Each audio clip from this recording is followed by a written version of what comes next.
When things are tough, what gives you hope?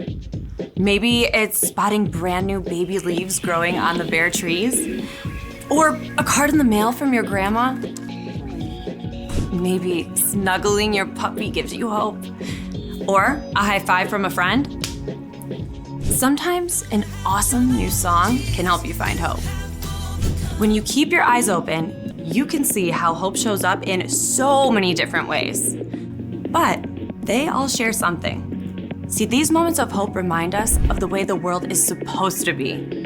When people turned away from God, the world was broken. But God didn't leave us alone. God sent Jesus to live with us, to give up his life for us, and to return to life. Because of Jesus, death and brokenness did not get the final say. When we follow Jesus, we are restored to relationship with God. Because Jesus is alive, hope is alive. We can know that in the end, God will make everything right. As we live out the hope that something good can come from something bad, others can see God at work. And that's why hope is an amazing way to worship God with your life. Because worship is about more than just singing loud. It's all about living loud.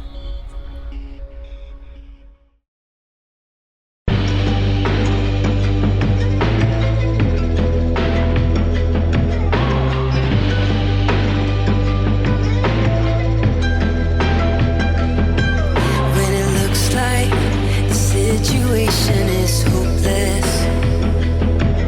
When it looks like things aren't going the way I wanted, I remember every battle you've won.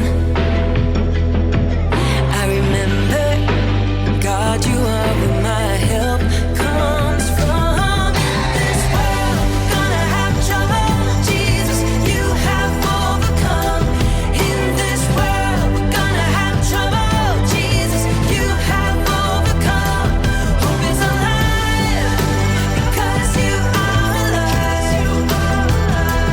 Hope is alive because you are alive.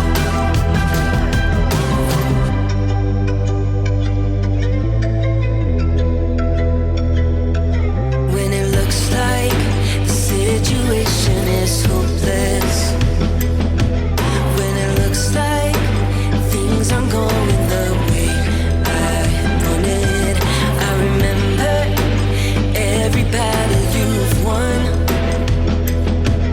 I remember, God, you are where my help comes from. This world, we're gonna have trouble. Jesus, you have overcome. In this world, we're gonna have trouble. Jesus, you have overcome. Hope is alive because you are alive. Hope is alive because you are alive. I will not forget you are with me every step. I will not forget you are with me every step. No, I will not forget you are with me every step. I will not forget you are with me, God. This world, we're gonna have trouble. Jesus, you have overcome. In this world, we're gonna have trouble. Jesus, you have overcome. Hope is alive because you are alive. Hope is alive because you are alive. Because you are alive.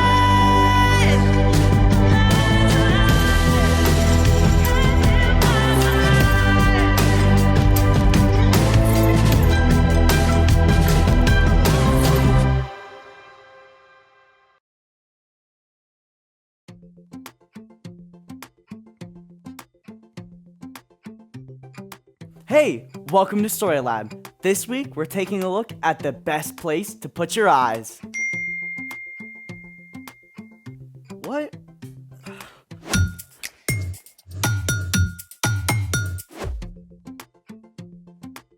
Hey, I'm Skylar. And I'm Sebastian. We're talking about why the story of Jesus is good news. In all the ways that it can give us hope. I hope you will tell me why you're on your phone in the middle of Story Lab. Ooh, sorry, I just can't figure out this text. Zeke keeps texting emojis. Huh. I, B, leaf, lamb, sheep? Oh, you! Me? No. You like the sheep. Yes, you, but no, you like the sheep. I, B, leaf, you. I believe you. How'd you do that? Practice, my friend. Sometimes I wish I lived in the olden days, before emojis. You'd have to go back about 5,000 years. What? Oh, Egyptian hieroglyphics. Yep, they were like the first emojis.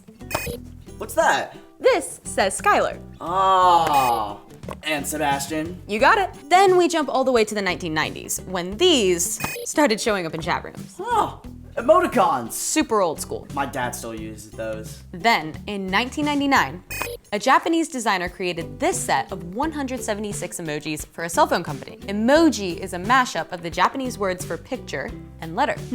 So pixely. Now, there are over 3,000 emojis. All right, if emojis are here to stay, then I challenge you to an emoji ultimatum. Let's play it. All right, here's your official emoji ultimatum. Go!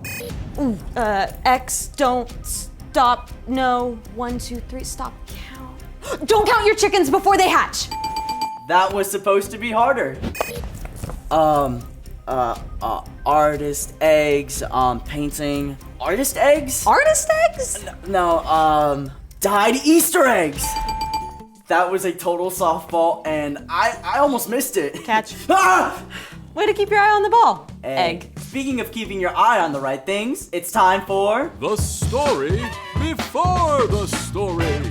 Today we're in the book of Hebrews. Hebrews is one of the 21 letters in the New Testament, written to new Jesus followers. These letters share the radical new way Jesus wants us to live. Because of Jesus, All people were viewed as valuable. The believers knew that God loves everyone. this new way of living upset both religious leaders and government officials. Who made things hard for the new Christians, So, the author of Hebrews wrote to a group of Jesus followers to encourage them. which is where our story starts. Take it away.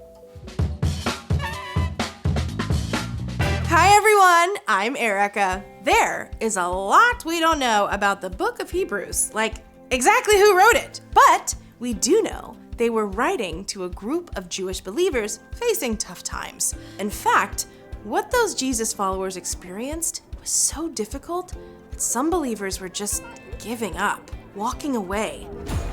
This letter to the Hebrews is a challenge and encouragement to stick with it, because faith in Jesus is always worth it. In chapter 11, we read about a group of women and men from the Old Testament scriptures: Abraham and Sarah, Jacob, Joseph, Moses, and his mom and dad, and many more.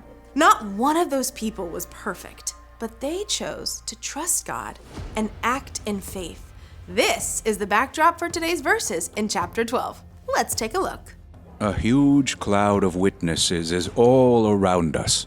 When I hear cloud, I think, whoa! Not that kind of cloud. In this case, a cloud just means, well, a lot. That cloud of witnesses is all the people of faith who've come before us. That does include Abraham and Joseph, but it also includes people throughout time who have put their faith in God and trusted Jesus. And let me tell you, that number is huge! Billions of people! When you choose to follow Jesus, you are not alone. You are joining with a giant group of people who knew that following God is not always easy, but it's always worth it. Now, stay with me, because we've still got a ways to go. A huge cloud of witnesses is all around us. So let us throw off everything that stands in our way. Let us throw off any sin that holds on to us so tightly. And let us keep on running the race marked out for us. Because we're encouraged by all the people of faith who have come before us, we can run hard in following Jesus. But that means letting go of some things. Think of it this way. Have you ever run a race? picture yourself sprinting for that finish line. But wait! Stop! Now, imagine yourself wearing a giant backpack full of rocks and heavy iron shoes on your feet. Are you running as fast now? Are you running at all? As Hebrews reminds us, sin weighs us down and distracts us from following Jesus. Sin is anything that breaks our relationship with God and other people. Things like being unkind or hurtful, lying, or taking something that isn't yours. You can throw off sinful action or choice by asking God to forgive you and asking anyone else you've hurt to forgive you too. That doesn't mean you'll never do something wrong again, but you can trust that God will forgive you and take away the weight, even if you don't feel different right away. Then you have to have more energy to commit to following Jesus. We read in Hebrews, Let us keep looking to Jesus. He is the one who started this journey of faith, and He is the one who completes the journey of faith. He paid no attention to the shame of the cross. He suffered there because of the joy He was looking forward to. Then He sat down at the right hand of the throne of God. He made it through these attacks by sinners. keep looking to Jesus. It's true that we can't see Jesus with our physical eyes right now, but we can choose to think about everything that Jesus has done for us. Jesus, God's very own Son, chose to come to earth, live as a human being, to get hungry and tired and dirty and experience pain and suffering.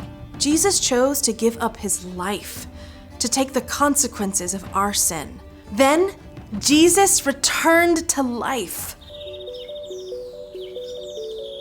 Through all of this, Jesus made a way for us to be in relationship with God forever.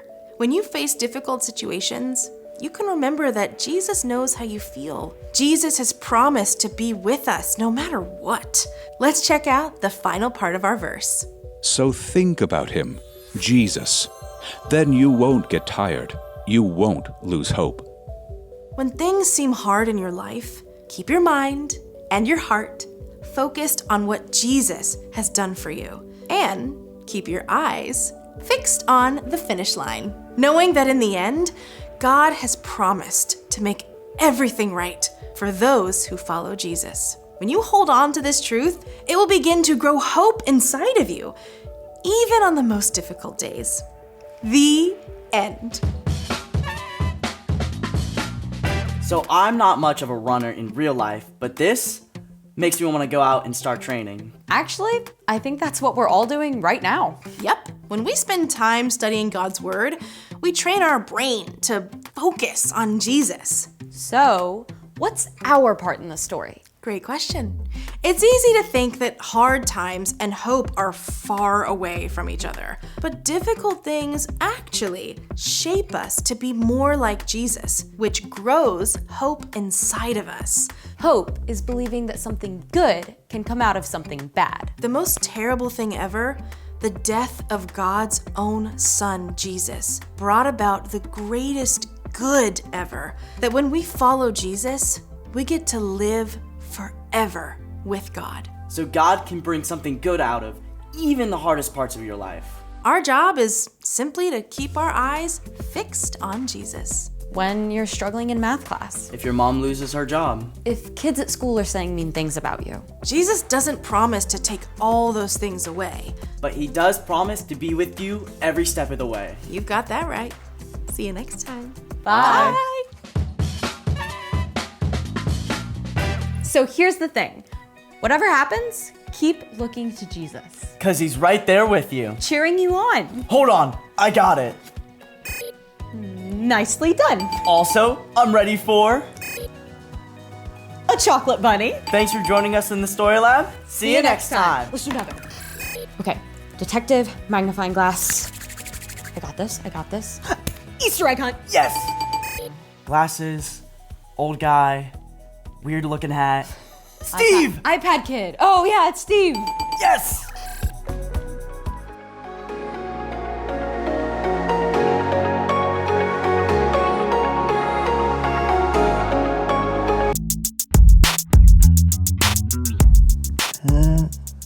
You're breathing. You're breathing. Oh, welcome to the So-and-So Show. I'm Brandon. I'm John, and I'm right in the middle of something pretty awesome. Oh, that's right. John is once again trying to get into Chimbley's Don't Believe It or Do record book. You might remember the time he attempted to break the record for the longest nose hairs. Or eating the most cans of alphabet soup in one sitting. Or how many clothespins he could stick on his face.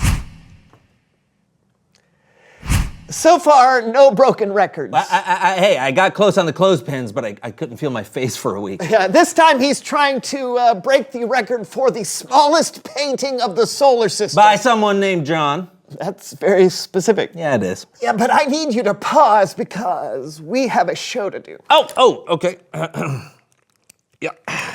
Yeah, well, right. I'm excited because today we're going to be... Whoa, what's wrong? Why are you shouting? Whoa, are you okay? Yeah, everything's just so bright. Oh, okay. That's better. You can't do the show wearing those. Why not? Well, because you look ridiculous. Well, I definitely don't want to look ridiculous.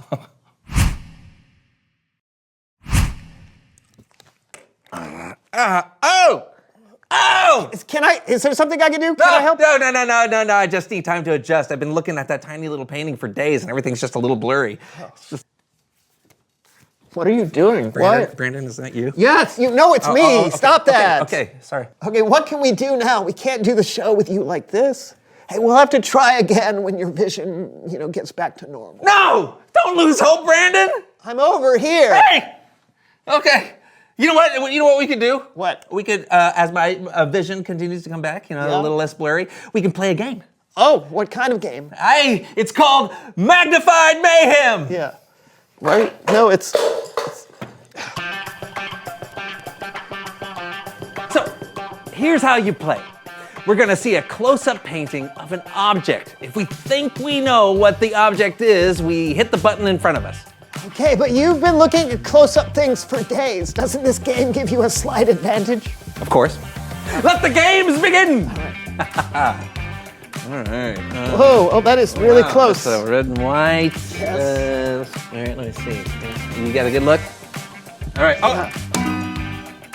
It's a shoe. Oh, yes! Okay, well done. High five. Thank you. All right. Next. Wow, that is... Yeah, that's very modern. I don't know. Oh, you know what? I bet is it a hot air balloon? No. Clown. No. Hey! Next picture, please.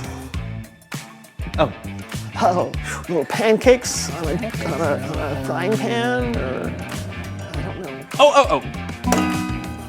Video game controller. What? No. Boom! Look at that. Okay, enough of this. I'm getting the next one. Okay. All right, here we go. A squid eye. What? It looks like it's wrong. A mountain. Mountain. Yeah, that's one thing. What's the I know. rest? I don't know what the other things are.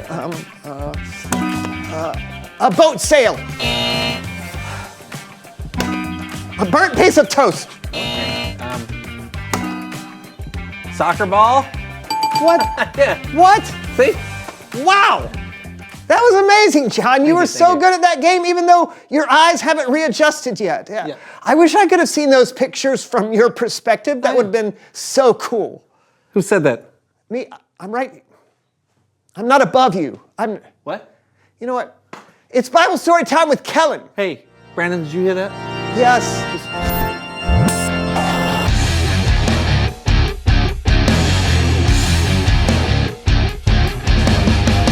Hey, Kellen, what you got for us? First off, how's your vision coming along? Well, I think it's getting better, especially if I squint. How many fingers am I holding up? Okay. 4. See? Much better. Well, I know it might be difficult to focus on anything right now, but focus is what today's Bible verses are all about. Well, then let's have it. Great. Today's verses come from the book of Hebrews, which is a letter in the New Testament written to encourage the new Jewish followers of Jesus who are being persecuted and to give them hope. Oh, I think I know what time it is. It's time to break down the verse with Coach Scooter Sharp. Are you ready to analyze, scrutinize, and investigate today's Bible verses? Then gather around, huddle up, and just kind of lean over this way so you can see me, because Coach Scooter Sharp is here to show you how it's done. Coach, I'm sure that you've had times where things were not looking so good on the field and you needed to encourage your team. You know it, poet. Sometimes it's like everyone is having a bad day all at the same time. Nothing can go right. But that's when you find out what kind of team you have. That's when you find out what kind of player you are. I think these verses might help in those situations. All right, then lay them on me. The writer of Hebrews wrote, "A huge cloud of witnesses is all around us. So let us throw off everything that stands in our way. Let us throw off any sin that holds on to us so tightly, and let us keep on running the race marked out for us." Cloud of witnesses? You're talking about Cumulus's clouds? You're talking about Nimbus's clouds? No, the writer here is talking about people. People who have gone before us. People who have already gone through what we're going through. People who have experienced the same hardships and come out on the other side. We're supposed to lean into those people and let their lives be an example to us. You nailed it, Coach. That's what I do, Stu. Next verse. Let us keep looking to Jesus. He is the one who started this journey of faith, and he is the one who completes the journey of faith. He paid no attention to the shame of the cross. He suffered there because of the joy he was looking forward to. Then he sat down at the right hand of the throne of God. Whoa, now that is a big time verse. So we're supposed to look to those who have gone before us, but especially to Jesus. He's our quarterback. He's already faced the opposing team and won. Now, just like a good QB doesn't seem to worry when things go bad, Jesus paid no attention to when he suffered on the cross. He knew the end game.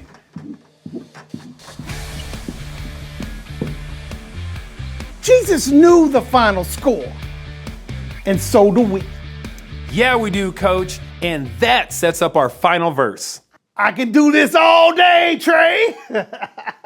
The writer of Hebrews wrote, we should keep our eyes on Jesus because he's been through it all. He suffered and even died. But that wasn't the end. Listen to this.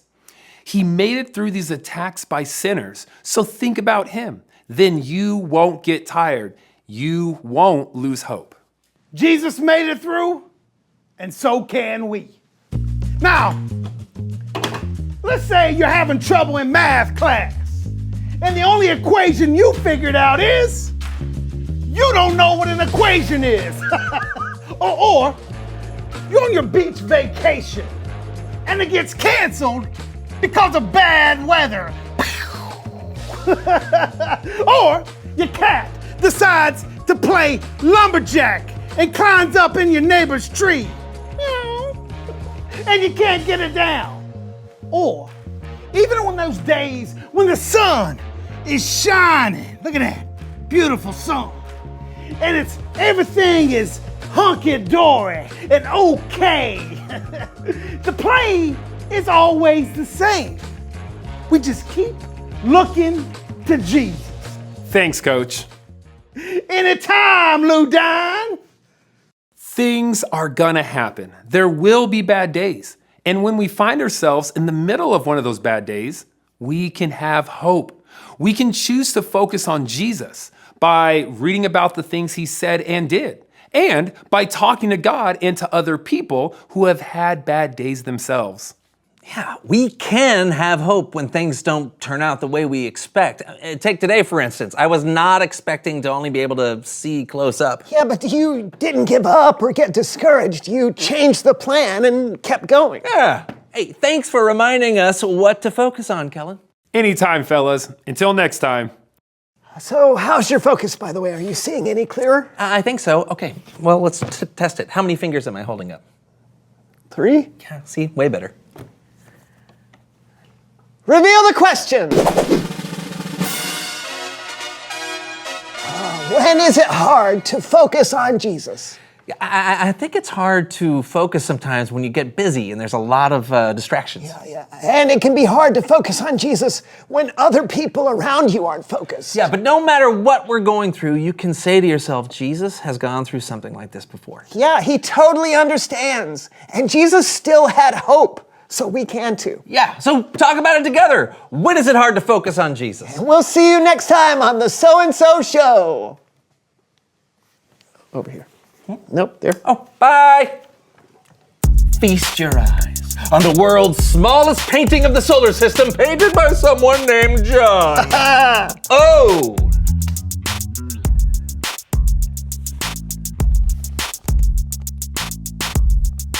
Is it so small that I can't see it? What? I don't see anything. Where is it? I don't know. Where is it? I thought you would knew. Okay, don't panic. Don't panic. Where did you see it Okay, last? so just start slowly walking around and looking for it. It's a tiny little painting of the solar system. It has all 8 planets on it with a special visitor, Is there Pluto. just 8 now? Yeah, it is just 8. Yeah. Okay. All right. You're not watching where you're stepping. I'm allowed to. I painted right. it. All right, here we go. Okay, maybe I put it over here. I don't know. Whoa! What was that sound? What was that crunch? Oh, I found a cracker. That's the painting! It is a little stale. No. Please, no.